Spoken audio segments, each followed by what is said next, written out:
level of comfort that Dana has with the offense and I have with the offense definitely isn't the level of comfort that Clint has with the offense, and you can imagine. So, I mean, we're trying to be subtle with signals. We're trying to do things in a fashion with speed related of getting things in that, I mean, a guy that's new to the system, I mean, he likes the things to be crystal clear, you know.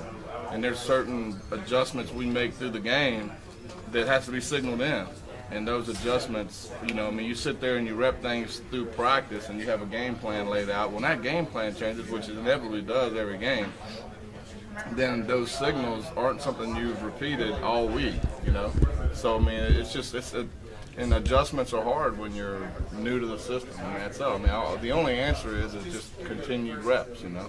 I mean, as a smart kid, he just has to get to where it's second nature to him.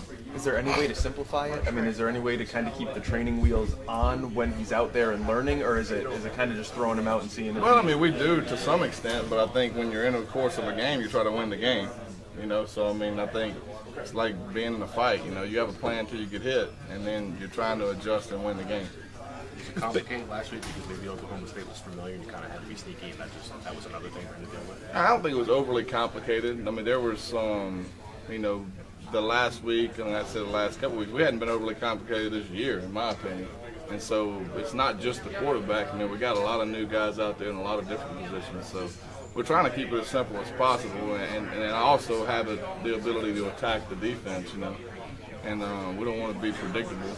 And so, I mean, at times when you simplify things to that extent, you can be predictable. So there's a fine line there, but we are trying to get it to where they can execute it. With Baylor's defensive improvement, how much of that is a product of who they've played?